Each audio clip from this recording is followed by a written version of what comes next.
Star plus के latest episode जादू तेरी नजर डायन का मौसम में गहरी रात का सन्नाटा चारों ओर पसरा हुआ था, लेकिन उस सन्नाटे के बीच अब एक नई उम्मीद ने जन्म लिया था। जादू तेरी नजर डायन का मौसम की कहानी अब उस मोड़ पर पहुंच चुकी थी जहां अंधेरे के बाद रोशनी की पहली किरण नजर आने लगी थी। विहान, जो अब तक बुरी शक्तियों के वश में था, उसकी आंखों में एक बार फिर वही मासूमियत लौट आई थी। गौरी की आंखों में आंसू थे, लेकिन वह आंसू डर या हार के नहीं, बल्कि अपने बचपन की सबसे कीमती याद को वापस पाने की राहत के थे। गौरी ने जैसे ही सुना कि विहान, जिसके लिए वह इतने दिनों से परेशान थी, वही बच्चा है जिसके साथ उसने कभी खिलौनों से खेला, वही दोस्त है जिसके साथ उसने जूते शेयर किए थे, तो उसकी रग-रग में एक अजीब सी ऊर्जा दौड़ गई। उसे लगा जैसे सालों बाद उसका अपना कोई फिर से उसे मिल गया हो। वह दौड़ते हुए गई और अलमारी के एक पुराने कोने से वो छोटे छोटे जूते निकाले, जिन्हें उसने इतने सालों से संभाल कर रखा था। उन जूतों की धूल झाड़ते हुए उसकी उंगलियां कांप रही थी और दिल की धड़कनें तेज हो रही थी। वो जूते अब सिर्फ एक चीज नहीं थे, वो अब एक रिश्ता थे, वो धागा जो उसे विहान से जोड़ता था। उसने धीरे से वे जूते विहान को पहनाए और कहा, तुम्हें याद है ना, हम साथ में कैसे भाग जाते थे स्कूल से। और जैसे ही विहान की नजर उन जूतों पर पड़ी, कुछ अंदर से टूटने और फिर से जुड़ने जैसा हुआ। उसकी आंखों में जैसे परछाइयां बदलने लगी, चेहरा भावशून्य से भावुक होने लगा और फिर अचानक जैसे स्मृति का जादू चल गया। विहान की आंखों से आंसू बहने लगे और वह कांपते हाथों से गौरी का हाथ पकड़कर बोला, तुम मेरी गौरी हो ना। गौरी ने सिर हिलाया और दोनों के बीच वह दूरी मिट गई जो वर्षों से उनके बीच खड़ी थी। कामिनी की काली शक्तियां अब टूटने लगी थी। जिसने इतने दिनों तक विहान को अपने वश में कर रखा था, अब उसकी पकड़ ढीली पड़ने लगी थी। प्रथम वंशी, जो कि देवी शक्ति का रक्षक था, उसने पहले ही कामिनी पर नियंत्रण पा लिया था, लेकिन उसे यह नहीं पता था कि कामिनी की असली शक्ति उसकी वो मूर्ति थी जिसमें उसका आत्मबल बसा था। विहान को वापस पाकर अब गौरी की चेतना भी जाग चुकी थी। वह जान चुकी थी कि अगर इस डरावने चक्र को तोड़ना है, तो कामिनी की उस मूर्ति को खत्म करना ही पड़ेगा। गौरी और विहान अब एक हो चुके थे। उनके बीच फिर से वही बंधन जुड़ चुका था जो बचपन में बना था और जिसे कोई डायन भी नहीं तोड़ सकी थी। कामिनी की शक्तियां दिन ब दिन कमजोर पड़ने लगी थी, लेकिन जैसे ही गौरी ने मूर्ति को नष्ट करने की योजना बनाई, एक अनहोनी हो गई। वो मूर्ति, जो प्रथम वंशी और विहान की फैमिली के पास थी, अचानक गायब हो जाती है। सब हैरान हो जाते हैं। पूरे घर में खोजबीन होती है, लेकिन उसका कहीं नामो निशान नहीं मिलता। किसी को अंदाजा नहीं होता कि वो मूर्ति अब कहाँ है। तभी एक रहस्योद्घाटन होता है। वह मूर्ति अब गौरी के पास है। गौरी, जो सबके सामने शांत और मासूम दिखाई देती है, उसने मूर्ति को अपने पास रख लिया है। लेकिन क्यों? यह सवाल सबके मन में उठता है।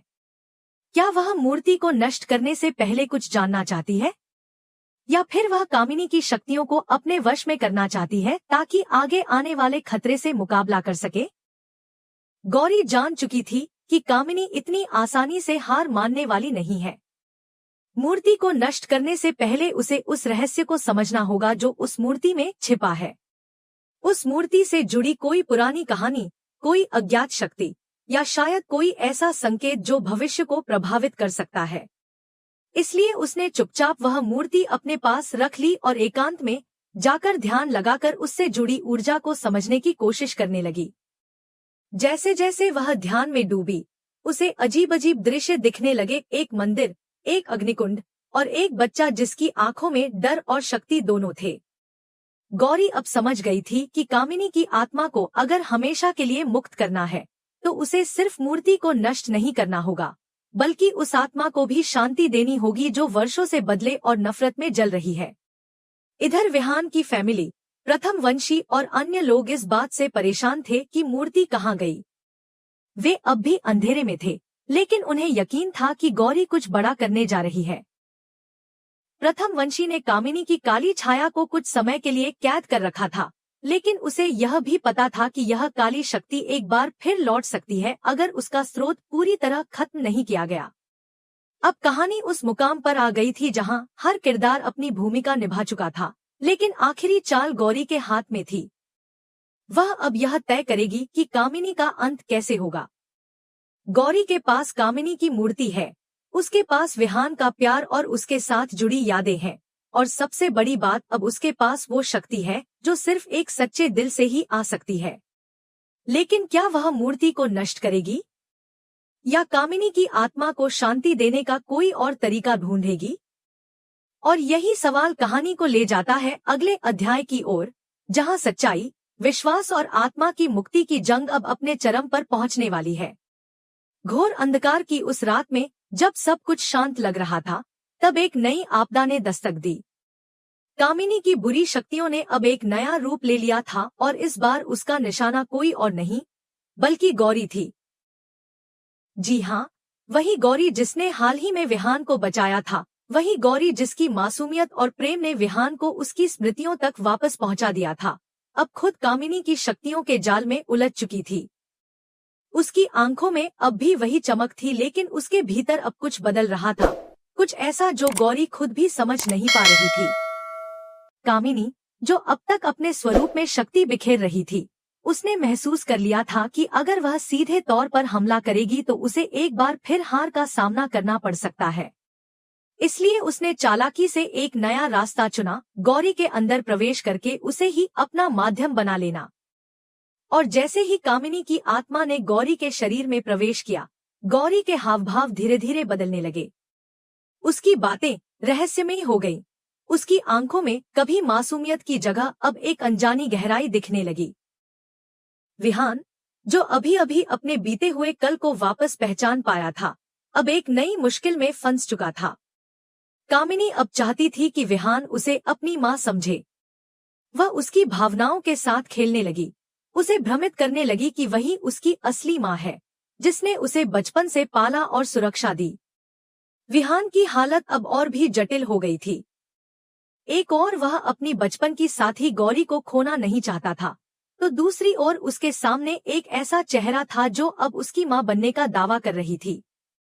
गौरी, जो अब कामिनी के प्रभाव में थी, वह बार बार विहान से कहती, मैं ही हूँ तुम्हारी मां।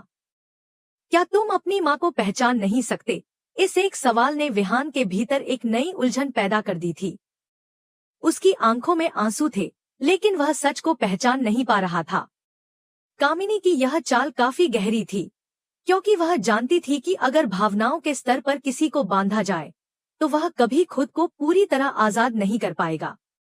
विहान अब भीतर से टूटने लगा था। उसका मन उसे बार बार यही कह रहा था कि गौरी कुछ अजीब बर्ताव कर रही है, लेकिन उसका दिल उसे बार बार उसी के पास खींच रहा था। लेकिन कहानी यहीं थमती नहीं। जब सब कुछ खोता हुआ नजर आने लगता है, तभी दृश्य में एक बार फिर प्रथम वंशी प्रवेश करता है। उसके पास दिव्य दृष्टि है।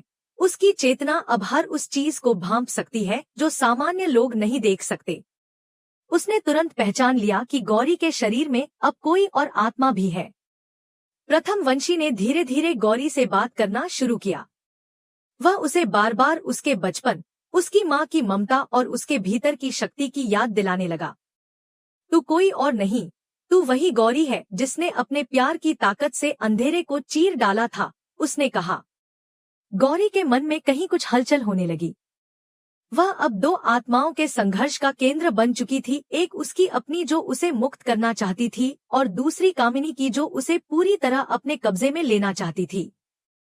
प्रथम वंशी अब समय नहीं गंवाना चाहता था। उसने तय किया कि अब वह और गौरी मिलकर इस खेल को खत्म करेंगे। उन्होंने मिलकर एक योजना बनाई, ऐसी योजना जो कामिनी की आत्मा को न सिर्फ गौरी के शरीर से निकाल सके बल्कि उसे हमेशा के लिए इस संसार से मुक्त कर सके। इस बीच विहान की हालत और भी गंभीर हो चुकी थी। कामिनी ने उसकी भावनाओं को अपनी चाल का हिस्सा बना लिया था। वह अब खुद को कामिनी के लिए बलिदान देने को तैयार हो रहा था। लेकिन तभी गौरी और प्रथम वंशी ने आखिरी दाव चला। एक विशेष यज्ञ की तैयारी की गई, एक ऐसा यज्ञ जो आत्मा के वशीकरण को काट सकता था, जो बुरी शक्तियों को शुद्ध कर सकता था। गौरी अब भी कामिनी से संघर्ष कर रही थी, लेकिन प्रथम वंशी की सहायता से उसने अपने भीतर की शक्ति को पहचान लिया। वह अपने अस्तित्व को दोबारा महसूस करने लगी। मैं गौरी हूँ, कामिनी नहीं। मैं रक्षक हूँ, विध्वंसक नहीं, उसने खुद से कहा और उस पल कामिनी की शक्ति कांपने लगी।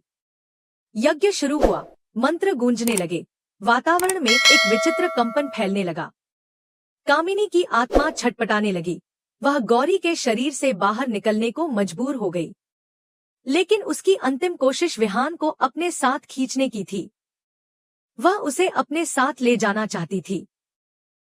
और फिर हुआ वह पल जिसका सबको इंतजार था।